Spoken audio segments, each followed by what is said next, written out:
Good evening, everyone. Good evening. And thank you, Father, and thank you very much for all of you coming. I told Father we wouldn't have anybody tonight. He said we'll have 200, so somewhere in between we've got, and it looks like we have a very good crowd tonight. My name is Jim Bowers, for those of you who don't know me, and I, along with John Cerrone, we have our Epiphany Parish blue on tonight. We're trustees at the Epiphany Parish. Now, over the last several years, John and I, as our two parishes, Immaculate Heart and St. Joe's, have been linked and eventually merged.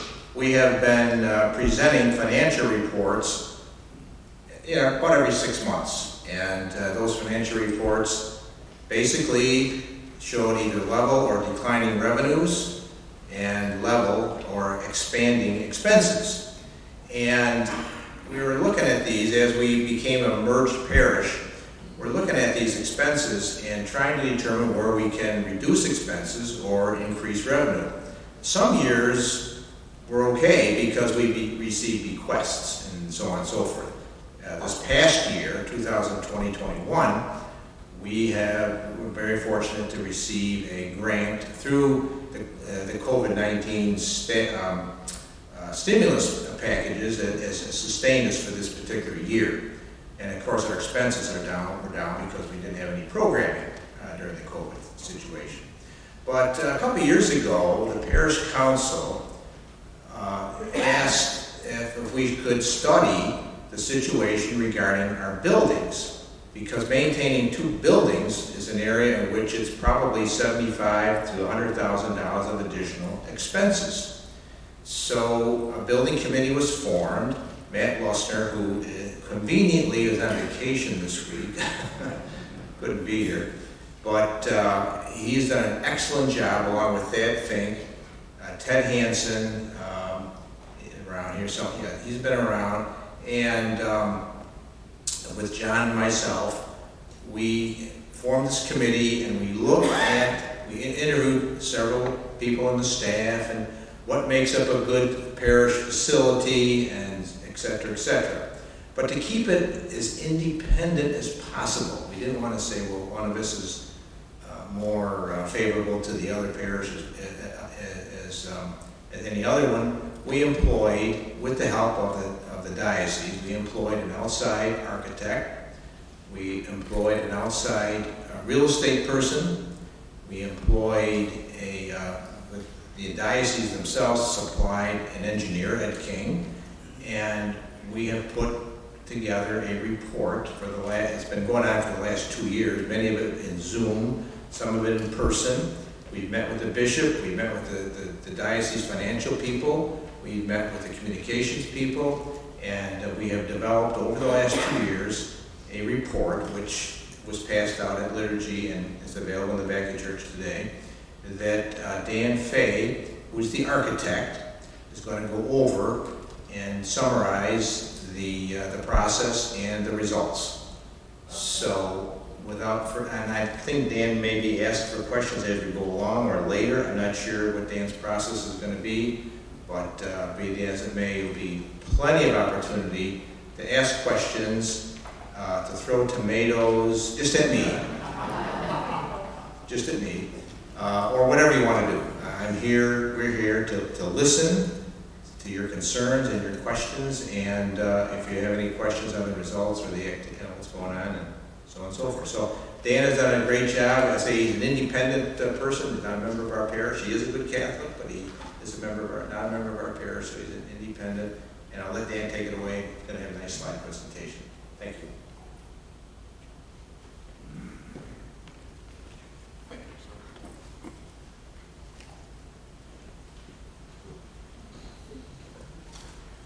Thank you, Jim. Good evening, everyone. I hope you can hear me. I told Father I probably don't really even need the microphone with my loud voice. I never could talk in class, but I can get away with it. So, as Jim said, we're going to present sort of the process that their committee has gone through. And I'm going to sort of work through that. You've all had the handout that shows what we're doing. I'm going to work my way through that, and then I was hoping we could come back after we get all that out there and go step by step, each of the topics in the table of contents, and see if there's any questions They've asked if we could come up to the front because we're going to be recording the question and answer portion so that it can be transcribed so that the parish can have a record of what has taken place. So again, if something comes up or I miss something, please feel free during the presentation, but hopefully we can just run through this quickly and then get to the question and answer portion of the program. So if we can go to the next slide, please. It's just the agenda for tonight. We started with the opening prayer, obviously, and now we're going to review the process, the timeline that we've been through, some of the financial issues, the initial planning approach, and some preliminary results that we've come up with. There was also, after that was presented to the parish council, there was some preliminary feedback and a number of questions that sort of kept repeating when they got their report back, their feedback back from the people that they interviewed. So I'll go through each of those. We're then going to discuss a little bit about how we're asking the committee has asked the parish council to sort of take on this process now. The committee has come up with their report, and they're hoping that the parish council will now take the lead in all of this discussion because they're headed for what will eventually be a recommendation that the trustees will make. There's a little bit of discussion of the initial consolidation budget and then some of the timeline milestones going forward. This is a process. There's a lot of steps that have to be taken. There's a lot of interaction that happens between those steps, but I'll go through some of that as we get there. And then there's some backup material, some of the material that we developed as part of that report. So if we go to the next slide, this is the timeline and where we've been. As Jim mentioned, they've had a lot of meetings since at least 2019, and I think before that. And some of them have had to take place electronically because of what we've all just been through. But they started with the pastoral council and finance committee discussions, and then the merging committees followed by the coming together as a parish. Internal program reviews took place throughout the fall of 2019. There was a meeting with the bishop at that time. The planning group formation and process was all through the summer of last year, mostly Zoom, as that analysis and development took place into the fall. The Zoom process worked rather well, although it's a joy to see you here tonight. That is so much better to do in person. We had a second meeting with Bishop Lucia last December. That also was a Zoom conference, and then a meeting with the pastoral council, which I got to set up. I've never done a Zoom for over 40 people. It was very exciting. You were all very smart. But it was successful, and I hope everybody got a chance to voice whatever they're concerned about. There was some concern that the Zoom process sort of put down some of the open discussion. We're hoping that this will be a little bit more free and comfortable for everybody tonight. We had another meeting with the parish council last month, and that one was able to be in person, so we're very pleased about that. And as I said tonight, it's wonderful to see you all here. So thank you for coming. We can go on to the next slide. The committee was given basically the simple question, why do we need to consolidate? And one of those issues was the financial pressures of maintaining two campuses. And the financial committee has estimated somewhere in the range of $100,000 a year loss by having to maintain two campuses, which they determined to be not a very sustainable approach to go. There are ongoing capital needs for both campuses. I'm sure Ted can discuss those at length. There's always something that the campuses need. There's the duplication of the operating expenses from one site to the other. And there's also the issue of the clergy shortage. We do not have the number of priests that we had even when I was a kid. I think Ed from the diocese had a document that the diocese has produced that shows just how few active priests there are, and it's quite sobering when you realize how many of them are at that point where they could retire if they chose to. So that was part of the pressures that brought the committee to this analysis. We can go to the next slide. So as I came into the group, I was asked as someone from the outside to come in and look at the situation of the two parishes. The first step in that process is an abstraction. It isn't to look at buildings at all, but it's to talk about what as a parish you want to be able to do and determine what the physical spaces you would need to do that. So we talked a lot about the different ministries, the spaces that would be necessary to do that, and they were assigned a certain square footage based on industry standard square footages for that, and then that was developed into what the parish would have to look like in wherever it ends up being located. That list of spaces is what we call program of space needs, and that was developed from those interviews and those discussions. We then get real and come to each site and look at the existing layouts of both sites to reconcile how each of those ministries fit within the campus as it's presently configured. We evaluate the conditions of the existing facilities. I will jump to the end on that. There is nothing in either campus that's in imminent danger of collapse or anything like that. The buildings are not new, but they are serviceable structures. They have their own issues, and there's some information on it as we go through it. And then we developed estimated costs that would be required to maintain each site. Not to bring them up to as new condition, but to first of all accommodate whatever those programs that we developed earlier were. And second of all, to address any immediate issues that would need to be looked at. The numbers that we used were very, very conservatively low in order to be fair to everyone.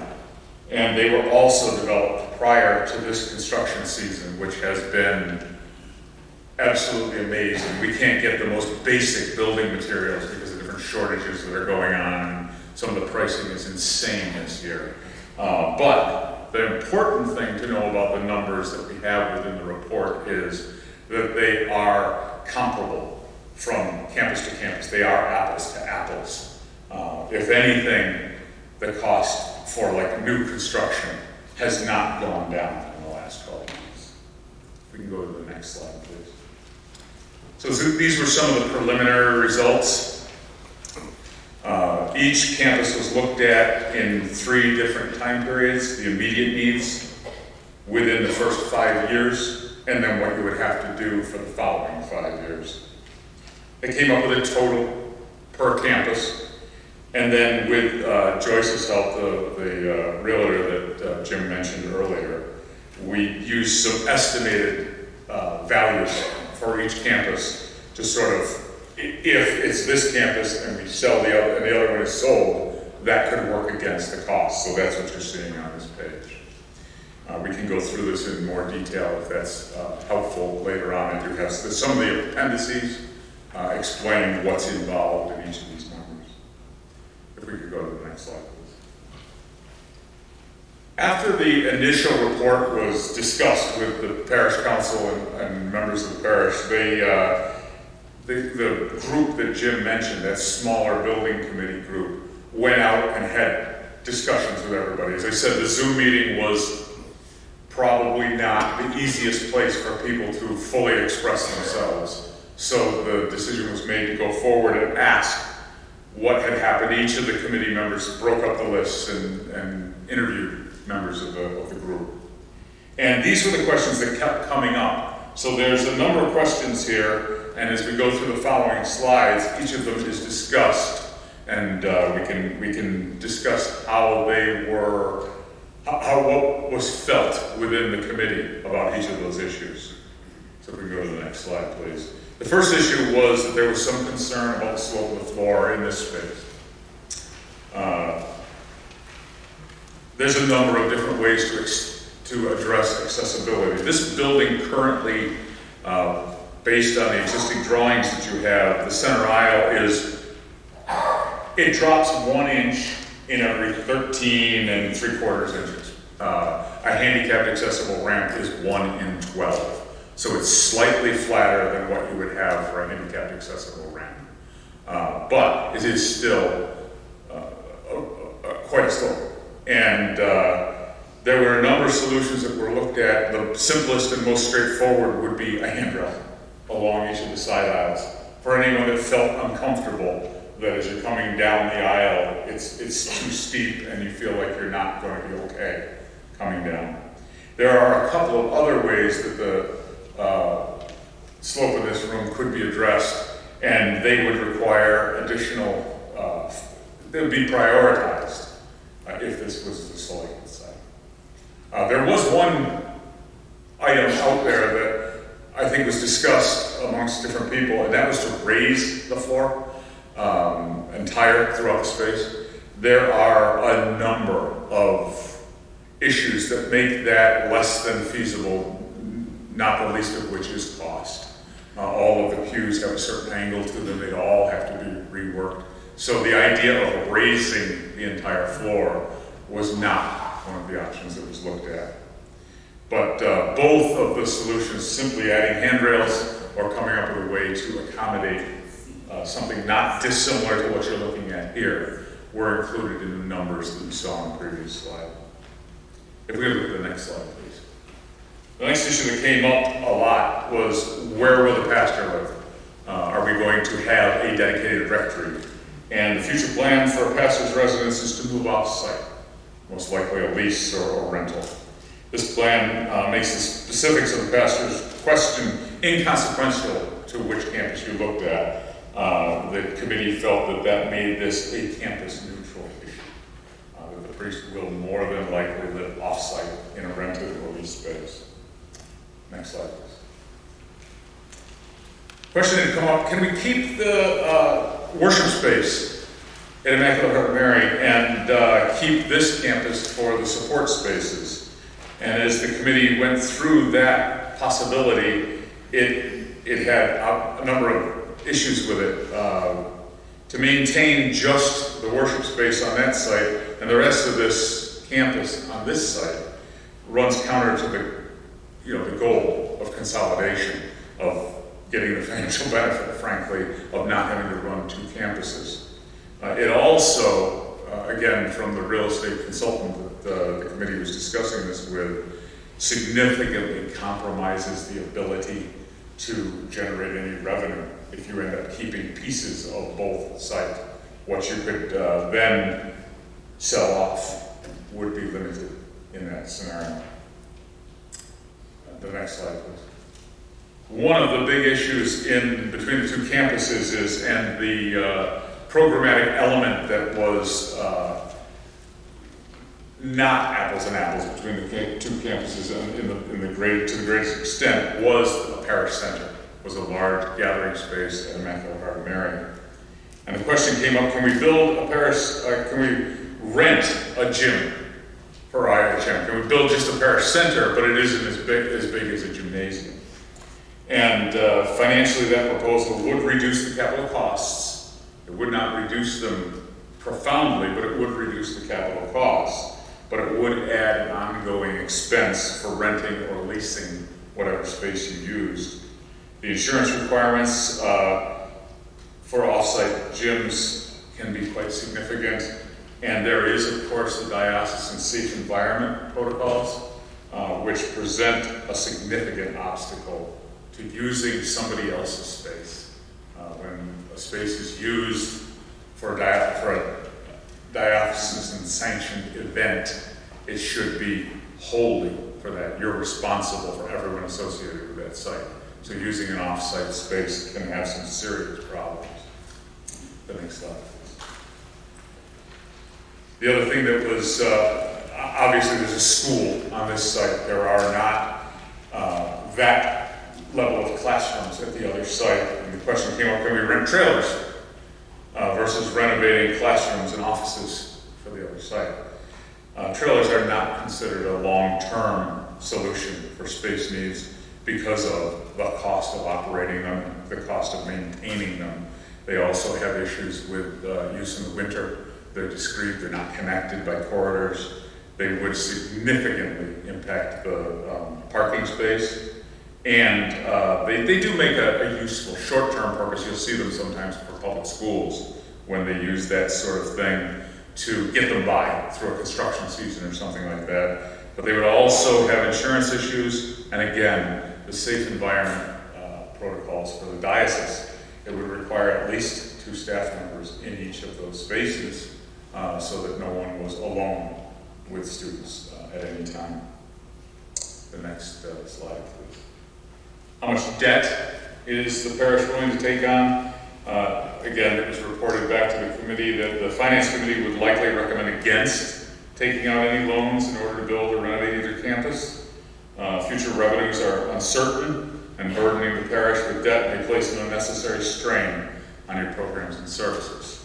The current proposed approach is to utilize what you have to consolidate initially, to move in, and once the proceeds from whichever campus is not selected are available, utilize those in a prioritized fashion to based on what the existing circumstances are and what the financial outlook is.